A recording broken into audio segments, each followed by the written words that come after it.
Hello, this is Anjana Meenakshi. I'm a reporter with the News Minute. The ongoing Kancha Gachibowli row in Hyderabad has erupted severely with several students protesting. There are visuals of JCBs flooding the campus. There are visuals of peacocks crying, students protesting, police action being taken against the students. The Telangana Congress government has, however, maintained its stance that they'll have to go ahead with this and that Kancha Gachibowli, the 400 acres in question, does not in any which way interfere with the campus. So the campus students have nothing to worry about. But that is not all that we are here to discuss. What matters about Kancha Gachibowli and the university by extension is the ecology and the biodiversity of it. And to discuss that, we are here with two people who can tell us about the ecology of the University of Hyderabad and the ecology of Western Hyderabad by extension. We have with us here Ms. Farida Tampal. Ms. Tampal is the State Director of the Worldwide Fund for Nature in the Hyderabad office. She holds a master's degree in ecology and has worked with the Center for Hepatology at the Madras Crocodile Bank Trust. And we also have with us Ms. Kobita Dass Kolli. Ms. Kolli holds a MPhil in plant physiology from the University of Hyderabad, and her interest lies primarily in the study and documentation of the flora and fauna and smaller ecosystems in Hyderabad. So thank you so much for joining me, both of you. Thank you. All right, so I'll get started with you, Ms. Tampal. You are the State Director of WWF, and you were the principal investigator of a 135-page report which documented between August 2008 and 2009 the plant ecosystem, flora and fauna at the University of Hyderabad. Now, to clarify to everyone watching, this report does not completely extend to Kancha Gachibowli. It may in some way be representative of it, but it's not in toto, and we just thought we should be transparent about it. But one of the things the report did mention, Ms. Tampal, was that Hyderabad lies in the central Deccan Plateau and hosts a dry, deciduous type of forest. So why is this important to protect, especially for a rocky terrain like Hyderabad? Thanks, Anjana, for having me on this conversation. See, if you look at Telangana as a whole, and even Hyderabad, like you rightly said, it is in the Deccan region. And Deccan region is not a region which is typically full of very, trees which has a huge canopy. These are all trees which are kind of equipped to survive and stay in dry region, where they may not have thick, huge girt trees or, like a dipterocarp, which has a good roots and things like that. So these are all regions which are interspersed with grasslands, have a good scrubland forest, and interspersed again with grassland. So it is a ecosystem which is of this type. And it's a very unique ecosystem. And one of the things which has been happening over the years everywhere is the misunderstanding of the term forest. Forest need not, when we talk about forest, for everybody's mind, it comes with this very dense, thick forest, which no light penetration. And even now, when we talk about, when we're working on, WWF works on corridors, as you all know, to everybody's mind, everybody thinks that corridor is again an extension of a forest and things like that. It need not be. So this particular region is a very unique vegetation type, where you will have smaller girt trees, you will have interspersed with lots of shrubs and bushes which are very unique by themselves in terms of their adaptations. Also, if you look at thorny shrubs and things like that. So that is why this kind of whole region has got this unique characteristic, and we have to accept that it is not a thickly forested area by the forest definition. And this is how the character of this Deccan region is. So that's something which we need to first understand about it.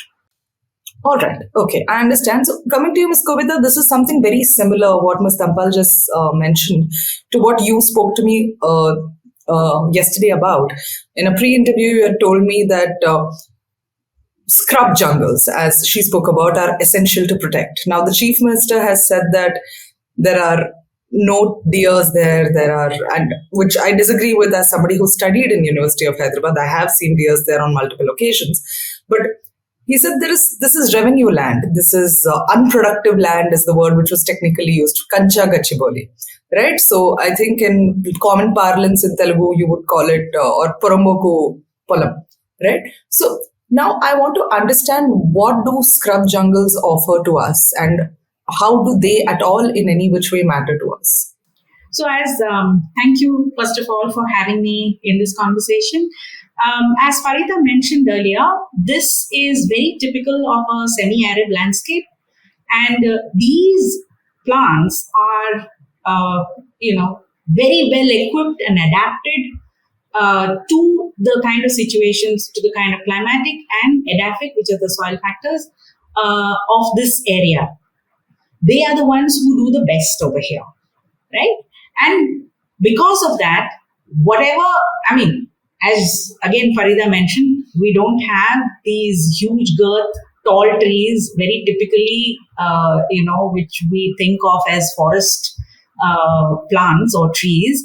We have a wide variety of plants that serve the to sustain the biodiversity of this area, all of which are typically adapted to this area. And they do the best in these conditions. Okay, so they are rather more sustainable than anything else that you can think of to replace them with, right? So these are the ones we should be studying. These are the ones we should try to actually now use more when we're doing plantation, and when we talk about going native and trying to do plant native plants. These are the plants which we should be using, and they actually support the biodiversity that is unique to this region as well. All right. So I think when it comes to discussing biodiversity and flora and fauna, for the common public, I think it really starts to matter only on some level. To take a pessimistic stance of it, it really matters only if it in some way ends up affecting human life. And in this capacity, when I spoke to a lot of urban planners, civic activists, one of the things they pointed out is that what we need to possibly explore is the unaccounted for ecological services which this flora and fauna gives to us. So in that capacity, would either of you be able to tell me what unaccounted for ecological services does this area, even if not the entirety of Kancha Gachibowli, parts of it, and the University of Hyderabad give to Western Hyderabad and maybe the city even at large? If you want me to go first, I think youth service. Just having a big expanse of this land. Just imagine the kind of thermal regulation with whatever limited cover it has, green cover, and which is typical of this region. It gives you a huge thermoregulation capacity. It is a huge carbon sink, and even if it is just grassland, these are also there are a lot of studies which show that how much of carbon underground can be stored because of these grasslands which have the rooting system itself. Besides that, there are water bodies, and water bodies give a cooling effect to any city, and that's why we say that lakes, protecting of lakes is very important. So what more ecosystem service would you need for the selfish needs of the human beings? And the variety, so as again Farida said, we have the rocky substrate, we have the ephemeral lakes, the other maybe annual lakes as they're called also. And when you see the combination of the three, the land, maybe the gravelly soil, the rocky areas and the lakes, the diversity of species in each of these put together is huge. And like I said earlier, they're all specifically adapted to this environment, and they're doing the job that is required, right? Which is, again, putting forth, the usual thing is putting forth the oxygen, sequestering carbon, cooling the area, keeping the soil in place, whatever little soil that we have, the crust. And they are, again, uniquely adapted to sort of survive the stresses of this, arid region. We have, like I had mentioned, 8 months practically of dry, cold, dry heat, and then only just about 5 months of, monsoon months, which have moisture. So Although they may seem like, they're dry, they're scrubby or thorny, they are the ones who do best here. Anything else is not going to do as well. They are adapted. So this is what you need. They are sustainable. All of these plants are sustainable. And the variety is amazing. People disregard the variety that there is because you don't see them all the time. They're not there across 12 months, right? Because there are a lot of ephemeral species, lots of ephemeral species that come in at the monsoon and they die out. They grow, they flower, they set seed, and they die out. And they are doing brilliantly. Within this, we have all these species that are very typical of this region. You cannot replace these once they're gone.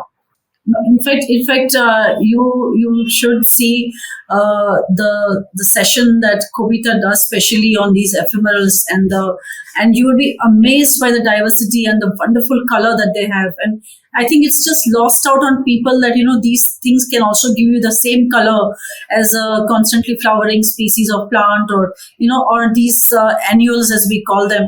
So I think that is still not understood by large sections of people, whether they are policymakers or whether they are, even sometimes even I would say scientists or departments and things like that. So we need to I think go by science in whatever we do and try to, understand an ecosystem and how can we conserve these very unique ecosystems. That is very important.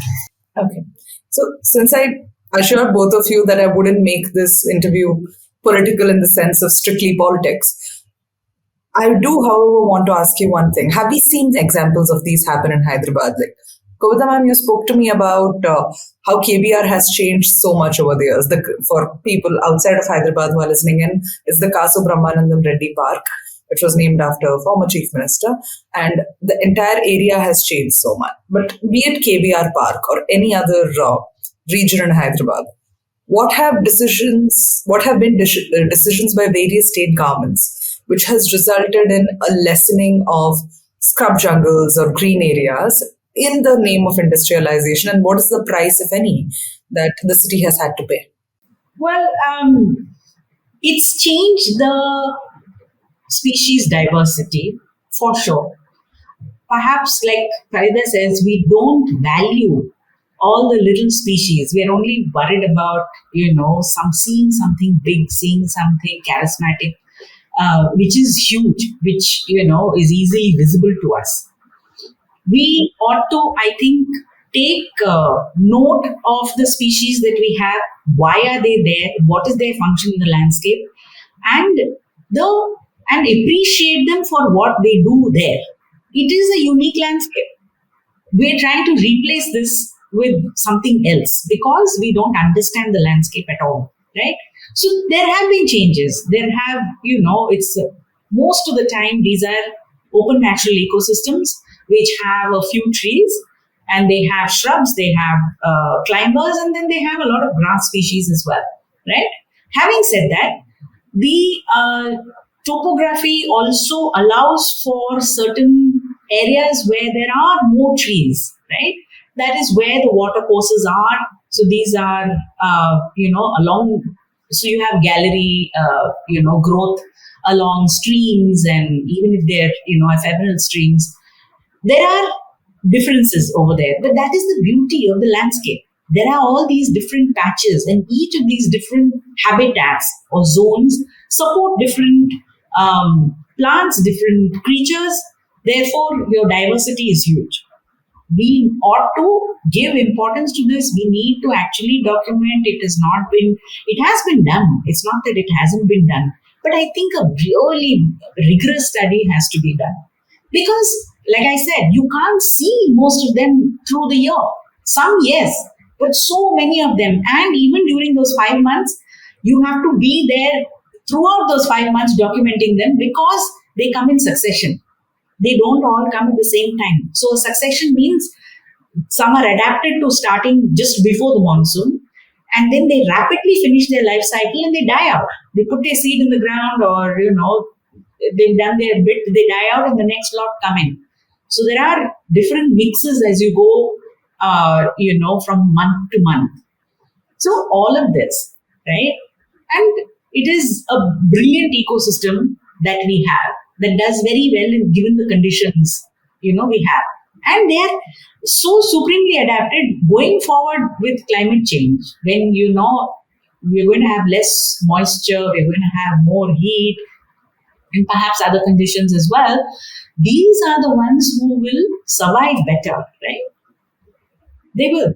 These variety of flora and fauna are the WWF report I mentioned at the very beginning, which is at this point 15 years old, but even with that, it had chronicled 455 species of flora and fauna, and the report made it clear that this is not exhaustive. There could be more. We have just managed to, within a year, document this much. So let us say the state government, this or any next state government, manages to go ahead and raises the shrubs, brings in industrialization. What happens to this flora and fauna, and how does that in turn end up affecting us as people? I think, as like you rightly said, we close to 455 plants and animal species we documented during this year-long study. And whatever is there in the campus, though the campus also, the requirement of the campus as academically, they need to meet maybe custom buildings. But as long as they are sanguine about this unique system and they are willing to protect it, I think with the academic institution, I think it can be done. And I think it should be a matter of pride to say that this particular unique system is available in this location and we are protecting it. And it has its own value not only for human beings. Just imagine the amount of input we give for maintaining our landscaping. In a region like this, you have to water them continuously. Otherwise, they will start looking shabby. If your carpet grass is not watered and looked after continuously, you are going to make it look very shabby, and that would have a rather negative outlook towards your building rather than enhancing the beauty. But if the same thing, if you were to have replace, and there is knowledge that there are plants which can be used for your own landscaping, which are native and can still give you the same beauty, then why not use that? And that will cost you, I think, almost negligible amounts to maintain. So I think this is what will be the biggest use of conserving these kind of patches. Your inputs are not much. They are already adapted to that particular location. They are able to survive over there. And you are not spending monies which could be actually productively used in some other locations. And you are giving a chance for the uniqueness of this area to be maintained. So what more can we get from that? No, that's completely fair. But just a couple of more things which I want to ask both of you is that one of the things, again, I had spoken to Kobita ma'am and others had pointed out earlier is that one thing which happens when you industrialize an area like this is that this land pocket as things stand really helps with water runoffs. And where is the water supposed to go if everything's industrialized? So what I was given to understand also from the WWF report, which you were the principal investigator of, Ms. Tampal, is that the water runoffs don't just help Hyderabad, but extend until Patancheru, which is nearly halfway towards our next district, neighboring district, Sangareddy. So this area ensures that there isn't flooding. So if this pocket is also industrialized, how does the water impact of it and the water flow start to behave? Yeah, definitely there will be a huge change in the drainage system. When I say drainage, I would like to point out, I'm talking about the natural drainage, not our stormwater drains or sewage drains and things like that. So definitely if you're altering the topography or altering the ecology of that place, then you are affecting these natural drainage systems which are available. And that is why if you see every time we have heavy rains in Hyderabad, because of the lack of natural drainages into the lakes, you see a lot of flooding in certain areas. Certain areas become completely inaccessible. They become islands by themselves for a longest period of time. Some colonies get flooded up and things like that. So that entire value of that particular habitat is lost. And you are actually, maybe in some cases, if you look at, I don't know what we are doing to the groundwater table also. So there is a lot of that changes which happens. And I think that is a cascading effect. You don't know where you are upsetting certain ecosystem function by doing one activity. So this is something which we need to keep in mind, that if we are changing in a very drastic manner the natural drainage systems, then where will the water runoff go? Where will the excess water which comes in, which could have ideally gone into a good a lake, or even if it was man-made, what is going to happen to that? Are we going to really skew the water table? So these are some of the things which we have to keep in mind when these kind of developments are also undertaken. Yeah, absolutely. I agree with that. What is happening? So, what happens is over the millennia, hundreds of years, the topography has settled into a certain sort of, landscape. The lie of the land is such that, water that percolates over the rock, through the rock, goes into these lakes, which is why Hyderabad not only is the city of rock and rocky outcrops, but also of lakes, right? We are changing that drastically. And now you will siphon off that water into maybe a stormwater drain, or, you will redirect it so that it, even if you're trying to sort of combat flooding and things like that, you are depleting, you're not allowing the water to go down into the ground as it would have done earlier. You are certainly depleting your water table. It's already terribly depleted. We are extracting more than we are directing into it. So definitely there is a huge difference. You need pockets of land like what University of Hyderabad has. Little pockets, of course, they should also be connected with some areas of green. But these pockets are very, very essential to maintain the health of the habitat, and all of that which we require for our well-being, which is, water percolating into the ground is one of them. We are extracting so much more. Look at the population it has to support. We definitely need more seeping into the ground than, running off, right? You can, have water harvesting and all of that, but are they doing it? More than anything else, it is more and more concretized. So that entire area is going to be chock-a-block with buildings. We've seen how they construct. It's a, concrete lined well which they make, on which they erect the building structure. Where is the water to go in these situations? So basically the water has to find another course and go elsewhere, or be redirected to some other point. So it is not going into the ground where required. So you have to actually bring water from outside, because you can no longer get water anywhere close to you, right? So all water has to be pumped to all of these areas. That is what we're seeing, right? There's no more groundwater. You have to bring water from, and there's no water even close to Hyderabad now. We're noting this. Even recently, I think 2 days ago, they said the levels had, fallen LMD, I think. So, MLD, what was the place? I think one of our drinking water sources, the levels have already come down, right? So more and more bring water from elsewhere. Yeah, no, it's actually interesting that you say that, because we know that in a foreign country like China, they have something called the Sponge City Initiative, where they're actually, and China is incredibly industrialized, and they are now making an effort to ensure that the water does seep in through the ground. And but have we seen this water runoff problem where shrub forests or greenery has been done away with for industrialization to ensure that more companies come in, and then the states across India have had to suffer because of this? Is this a uniquely Kancha Gachibowli pertinent problem, or have we seen this happen before? Where can we draw from history? Chennai is your biggest example next door to you. They had huge marshy areas. They had these fantastic marshland areas. And today all of this is built up. And I don't think I need to even explain further, because we see that every time there is a rain today, and I've seen that Chennai people actually traumatized by that experience, that, they when the last rain happened this monsoon, and I know because my colleague also instructed his son who's studying there, they all went and drove themselves onto the flyovers and parked their vehicles, and they were waiting there, because they knew that if it rains, it's going to be their vehicle or themselves who are going to get stranded. And And this is because we've lost all the areas where water could actually go into and settle down, and it leads to flooding. So that's I think one of the prime examples we can do. This year again, Bangalore was another example. So I think examples are just around us.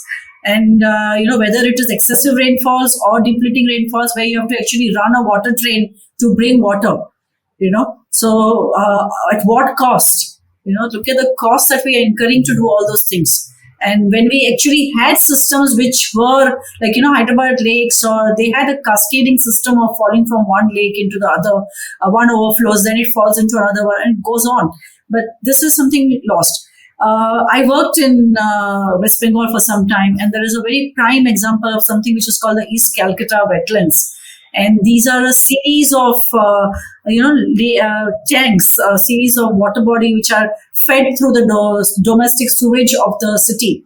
And it runs from one tank to the other. And on the way, it is treated through only plant and animal interaction. And finally, what goes into the rivers over there is, they say, to the level of a potable level. And this is an ecosystem service that this particular series of tanks were providing. And today, of course, even in Kolkata, we have lost a lot of it because of large-scale development, infrastructure development, huge, buildings coming up, and so that area also is lost. So examples are all around us of what we do when we do things which are not very, do not have science behind them. We have not put a real thought to it. Is what is going to happen? We are going to incur larger and larger costs to stop these problems from happening. Whether it is Chennai, or whether it's Bangalore, whether it's Hyderabad, water has to find its way, like Kobita said. And it will find its way when, if we keep these systems intact, it will find its way into the right way, rather than having to take to huge property loss, human loss. And ultimately, whatever we do, we are doing it for ourselves. I know that we are very, very selfish as creatures on this planet, and we are doing everything for ourselves. And so why can't we do it right? Finally, and we say this every year, and we've started to say it this year as well, we are headed for the worst summer, one of the worst summers we've seen, if not the worst. And I wanted to talk about, penultimately speak about the heat stress which doing away with this area. You already spoke about how it manages to maintain the temperature, even if it's little bit of shrubs and greenery, right? But the heat stress and the health impact, to whatever extent you possibly can explain on what will happen to people in Western Hyderabad, and if across Hyderabad, in fact. Absolutely, because people don't realize this because they're all sitting inside an air-conditioned space for the most part. As soon as it gets a little hotter, they're all inside, right? So you don't notice anything around you. What is happening is there's a proliferation of air conditioners. I can see it in my own area. I live in Gandipet. It is just these massive central air conditioning units are put up in homes, right? All the rooftops have these units. Can you imagine, with less green cover, all of these units spewing heat? All ACs give off heat on the outside, right? They're doing us the favor of cooling the inside. But what about the outside? It is frightening. I actually stand outside and I look at the birds and the creatures and I wonder what will happen to them. What will they do? Where will they go? We're just killing them off. We can, as humans, even those who are, financially not so well off, are also able to procure some cooling device nowadays, right? Telangana has, at least Hyderabad, you can see that, right? People are always, so that's available to them. But you're increasing the heat more and more on the outside. What is going to happen to all of those creatures? We're completely making the area unsustainable for any life, even for ourselves, right? We are fogging continuously. It has become the bane of our lives. There are people constantly, there are few mosquitoes outside. There are so many mosquitoes. Why are there so many mosquitoes? It's the way we are as a people, the way we, live. That is why there are so many mosquitoes, right? If you go into the jungle, even now, whatever little bit of jungle is left, what we call the scrap jungle or the open ecosystem, there are no mosquitoes there. Okay, so why? It is where humans are, is where there are mosquitoes, and we are fogging every day.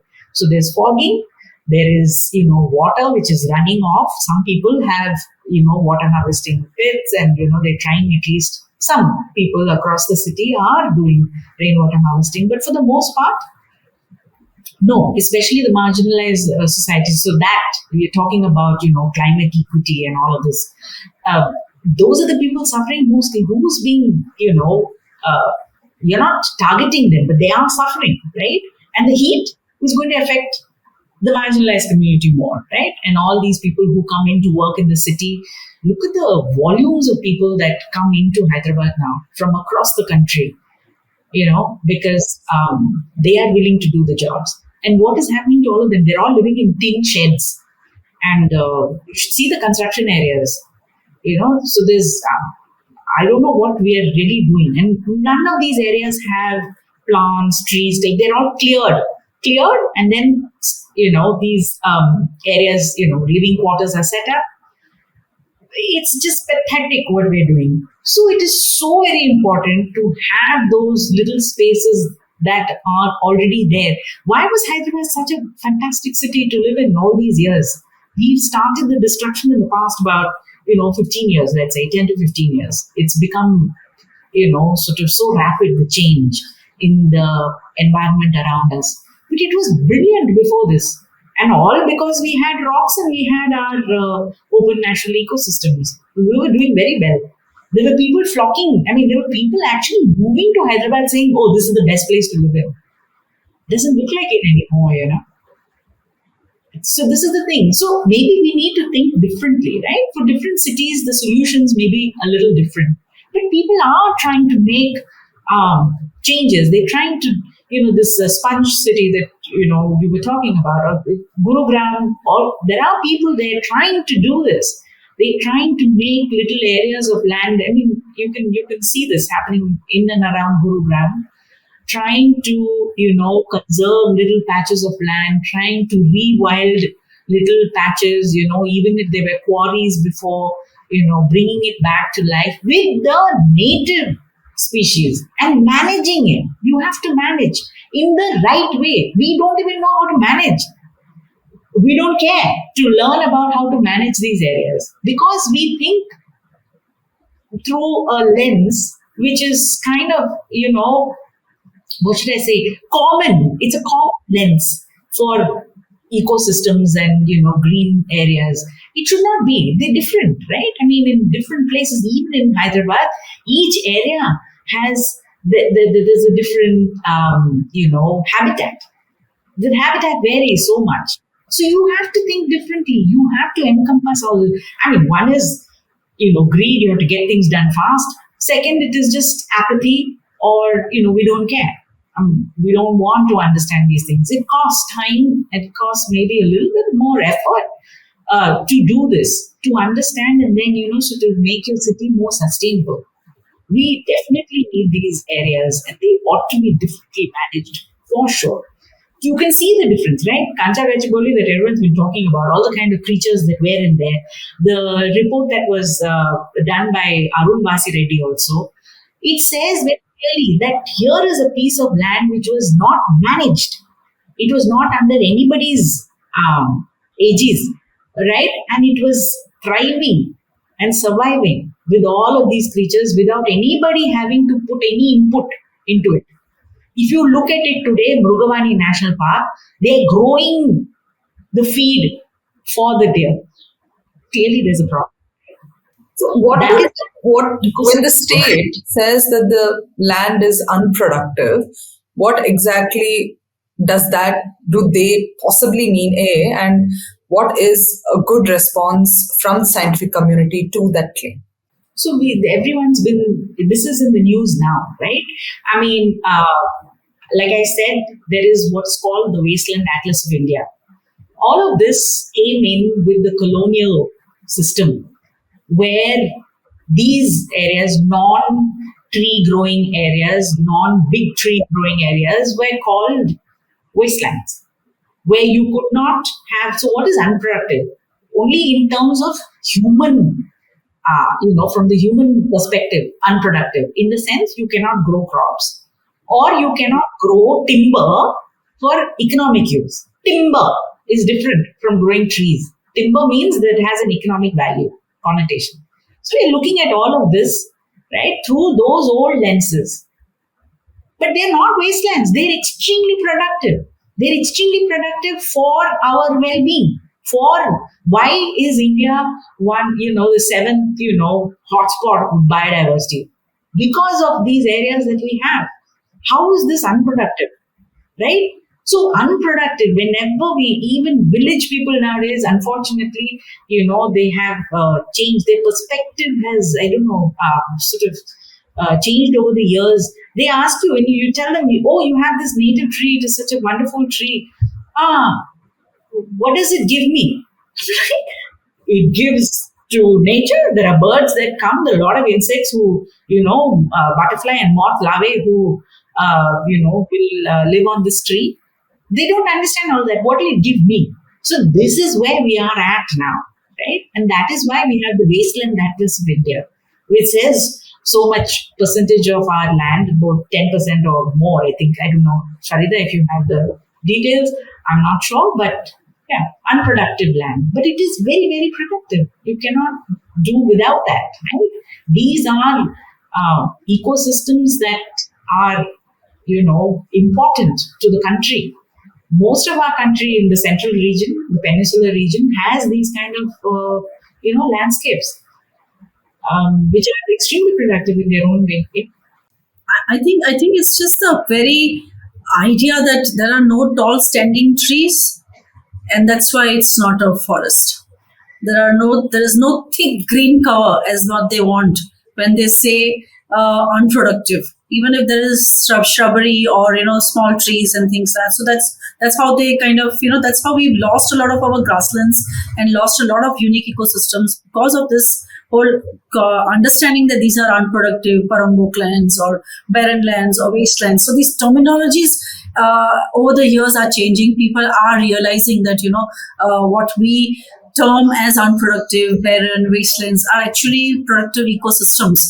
And there is a lot happening over there in terms of plant-animal interactions and things like that. So that whole outlook needs to be changed. Like, when we talk about greening, it's always about tree plantation. And tree plantation where? What kind? This is something which we still need to understand. We cannot plant trees in every habitat. Some habitat will have less trees. Some habitat will have more trees. You go to evergreen forest, maybe that's densely packed trees, good canopy cover. So these things need to be understood, first of all. And that understanding needs to be coming there. And then we will stop saying that this is unproductive land or this is wasteland or this is a barren land.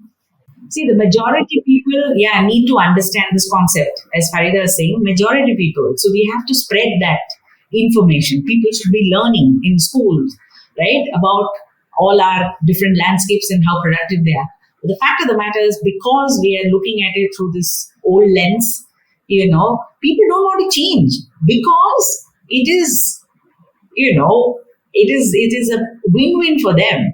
They don't want to change. You can change. I mean, you can understand this and, look at it differently and appreciate what it is.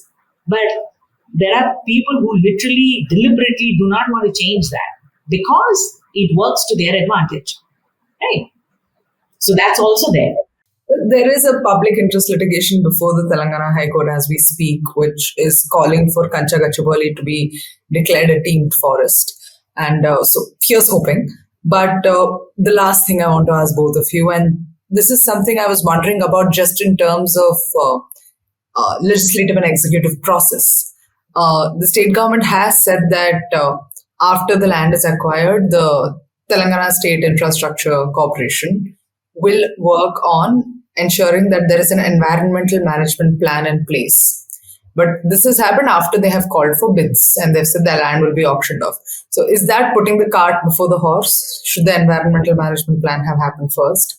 And then you go ahead and call for bids if either of you want to, and both of you want to take this rather. Like, what is the right way to see if is there a healthy way to ensure that we can take care of employment? Yes, we can ensure that our young people, our citizens get jobs, but at the same time also ensure that our environment and ecology is very fiercely protected. Yeah. So I think that understanding that particular area in question on what wealth does it have in terms of ecological wealth, both in terms of plant and animals' life, as well as what services it is providing, what is the ecosystem service that it's providing, and how can we and I know that there are so many such examples where without too much destruction, without too much, clearing, there have been, there are good examples even within our own country where buildings have been sited, where activities have started. So those kind of way, if it is done in a proper manner, where expertise of the people who have expertise and understanding of these kind of ecosystems is taken, and guided by good sound principles of that ecosystem, if that can be done, definitely it is a win-win for both the whole situation. And it is what we call sustainable development, where ecology benefits, the economics benefits, and there's a whole social value to the whole thing. Yeah, or green jobs, as we've been talking about over the last few years. Yeah, which jobs in renewable energy and ecology and things like that, right? Yeah. It's a vast subject. I always have a bit of reservation about all of these terminologies which are thrown about here and there. Green job sounds great. We don't know what. At least I'm not sure what it is. And there's always a tension. There's always a give and take between these things, right? I mean, what if you wanted to put up a solar plant on the ground? You're still disturbing the ground. The ground, which was actually being productive for human well-being, is now, of course, generating electricity. But you've lost out something, you've gained something, right? So there's always a balance, there's always a tension between what you do to the land, how you use it, right? So there's no, sort of, I can't say, emphatically, endorse saying, okay, everything is going to be great. But as Farida says, we can try. I mean, there are people who are aware of how things can be done differently. And you need to listen. You need to take the help of these people. People are mostly fearful of taking help because they think, oh, these are some other kind of people, hard to deal with, difficult. They will put, spokes in the wheel and things will move smoothly and all of that. But I think we need to sit down and certainly start now at least, changing perceptions across the board. Even people like us, we would also benefit from knowing the challenges, right, in all of this. We do understand to a large extent what the challenges are in, housing and businesses and, employment and generating income and all of this. Of course, we understand.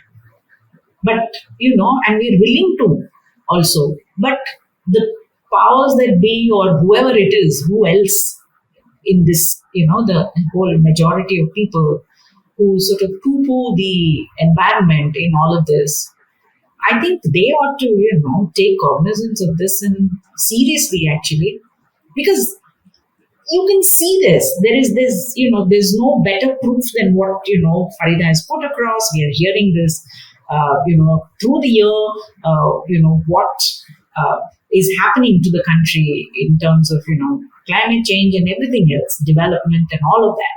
We must, take this seriously, sit together to, sort of, it's going to take a while. It's not easy, right? And it's different from each city, but we have to strive to do the best for the environment so that it can take care of us. That's what it That's what it entails, right? But for the most part, I just thank you so much to both of you for sitting down and speaking to the News Minute. And I think for the most part, this conversation has discussed whose land is it anyway, but on some level, I think the most obvious answer is the land belongs to the biodiversity which exists there. And I'd once again like to thank both of you for joining us and lending us your expertise so that we can better glean and understand what this biodiversity and the lack of it would do for Hyderabad. Thank you. And for everyone watching this interview, we were very careful about ensuring that we speak to people who understand ecology and the environment. We did not want to just speak to students who are also important stakeholders, but it was also important to understand voices from the scientific community. We will continue covering the Kancha Gachibowli row. And if you think this is an important story, especially considering that we have very few lung spaces left in Hyderabad, then please subscribe to the News Minute. We don't take money from anyone but our subscribers. And free news is as important as good air, maybe almost as important as good air. So subscribe to us and we shall continue reporting on this story. Thank you so much for watching.